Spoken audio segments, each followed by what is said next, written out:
ಚಿತ್ರದುರ್ಗದ ರೇಣುಕಾಸ್ವಾಮಿ ಕೊಲೆ ಪ್ರಕರಣ ದರ್ಶನ್ ಅಂಡ್ ಗ್ಯಾಂಗ್ನಿಂದ ಕೊಲೆ ಕೊಂಚ ರಿಲೀಫ್ ಕೊಟ್ರ ತನಿಖಾಧಿಕಾರಿಗಳು ದರ್ಶನ್ಗೆ. ಹಾಗಾದ್ರೆ ಕಾಕಿ ಕೊಟ್ಟ ಸಮಾಧಾನ ಏನು ದರ್ಶನ್ಗೆ? ಈಗಾಗಲೇ ಯಥಾಸ್ಥಿತಿಯಲ್ಲಿ ಪವಿತ್ರ ಗೌಡ A1 ಆರೋಪಿ ಹಾಗೂ ದರ್ಶನ್ A2 ಆರೋಪಿಯಾಗಿ ಮುಂದುವರಿಕೆ. ಈ ಕುರಿತು ಒಂದು ಬ್ರೇಕಿಂಗ್ ಲಭ್ಯವಾಗ್ತಾ ಇದೆ, ನೋಡ್ಕೊಂಡು ಬರೋಣ ಬನ್ನಿ.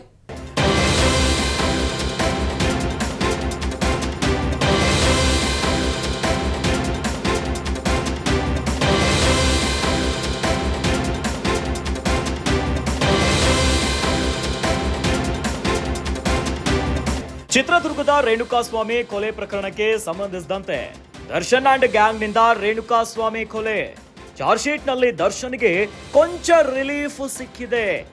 ದರ್ಶನ್ಗೆ ಸ್ವಲ್ಪ ರಿಲೀಫ್ ಅನ್ನ ಕೊಟ್ರ ತನಿಖಾ ಅಧಿಕಾರಿಗಳು ಎನ್ನುವಂತಹ ಪ್ರಶ್ನೆ. ಹಾಗಾದ್ರೆ ದರ್ಶನ್ಗೆ ಕಾಕಿ ಕೊಟ್ಟಂತಹ ಸಮಾಧಾನ ಏನು? ಕೇಸ್ ಸಂಬಂಧ ಬೇರೆ ಯಾರ್ಯಾರ ಬಗ್ಗೆ ಉಲ್ಲೇಖ ಆಗಿದೆ? ಇನ್ನಿತರ ಆರೋಪಿಗಳ ಬಗ್ಗೆ ಮೆನ್ಷನ್ ಆಗಿರೋದಾದ್ರೂ ಏನಿರಬಹುದು? ತನಿಖಾ ಅಧಿಕಾರಿಗಳು ಸಲ್ಲಿಸಿರುವಂತಹ ಕ್ರೈಮ್ ಶೀಟ್ ನಲ್ಲಿ ಏನಿದೆ?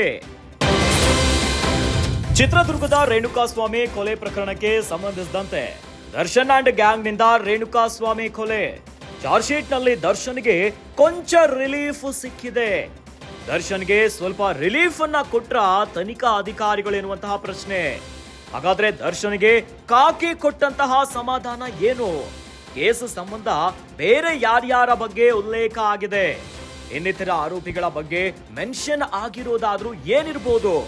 ತನಿಖಾ ಅಧಿಕಾರಿಗಳು ಸಲ್ಲಿಸಿರುವಂತಹ ಕ್ರೈಮ್ ಶೀಟ್ ನಲ್ಲಿ ಏನಿದೆ? A1 ಮತ್ತು A2 ಆರೋಪಿಗಳಲ್ಲಿ ಯಥಾಸ್ಥಿತಿ. A1 ಆಗಿ ಪವಿತ್ರ ಗೌಡ ಮುಂದುವರಿಕೆ, A2 ಆಗಿ ನಟ ದರ್ಶನ್ ಮುಂದುವರಿಕೆ. 14 ಜನರ ಮೇಲೆ ಕೊಲೆ ಆರೋಪ, 14 ಜನರ ಮೇಲೂ ಕಿಡ್ನಾಪ್ ಕೇಸ್, 14 ಮಂದಿ ವಿರುದ್ಧವೂ ಕೊಲೆ ಆರೋಪ, 3 ಆರೋಪಿಗಳ ವಿರುದ್ಧ ಸಾಕ್ಷ್ಯ ನಾಶ ಕೇಸ್.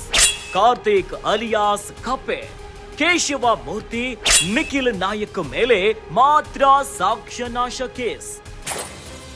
ಚಿತ್ರದುರ್ಗದ ರೇಣುಕಾಸ್ವಾಮಿಯ ಕೊಲೆ ಪ್ರಕರಣದ ಚಾರ್ಜ್ ಶೀಟ್ ಸಲ್ಲಿಕೆಯಾಗಿದೆ. ಇನ್ನು ತನಿಖಾ ಅಧಿಕಾರಿಗಳು ಸ್ವಲ್ಪ ಮಟ್ಟಿಗೆ ನಟ ದರ್ಶನ್ಗೆ ರಿಲೀಫ್ ಅನ್ನ ಕೊಟ್ಟು ಬಿಟ್ರ. ಹಾಗಾದ್ರೆ ದರ್ಶನ್ಗೆ ಕಾಕಿ ಕೊಟ್ಟಂತ ಸಮಾಧಾನಗಳು ಏನು? ಪ್ರಕರಣ ಏನೇನು ಮೆನ್ಷನ್ ಆಗಿದೆ ಇವೆಲ್ಲವನ್ನ ಗಮನಿಸ್ತಾ ಹೋದ್ರೆ A1 ಮತ್ತು A2 ಆರೋಪಿಗಳಲ್ಲಿ ಯಥಾಸ್ಥಿತಿ ಇದೆ. A1 ಆಗಿ ಪ್ರಮುಖ ಆರೋಪಿಯಾಗಿ ಪವಿತ್ರ ಗೌಡ ಇದ್ರೆ, ಇನ್ನು A2 ಆರೋಪಿಯಾಗಿ ನಟ ದರ್ಶನ್ ಮುಂದುವರಿಕೆಯಾಗಿದೆ. 14 ಜನರ ಮೇಲೆ ಕೊಲೆ ಆರೋಪ ಇದೆ. ಇನ್ನು 14 ಜನರ ಮೇಲೂ ಕೂಡ ಕಿಡ್ನಾಪ್ ಕೇಸ್ ಕೂಡ ಇದೆ. ಚಿತ್ರದುರ್ಗದ ರೇಣುಕಾಸ್ವಾಮಿಯನ್ನ ಚಿತ್ರದುರ್ಗದಿಂದ ಬೆಂಗಳೂರಿಗೆ ಕಿಡ್ನಾಪ್ ಮಾಡ್ಕೊಂಡು ಬಂದಿರುವಂತಹ ಪ್ರಕರಣ. ಹೀಗಾಗಿ 14 ಮಂದಿ ವಿರುದ್ಧವೂ ಕೂಡ ಕೊಲೆ ಆರೋಪ ಮತ್ತು ಕಿಡ್ನಾಪ್ ಕೇಸ್ ಅದೇ ರೀತಿಯಾಗಿ ಇದೆ.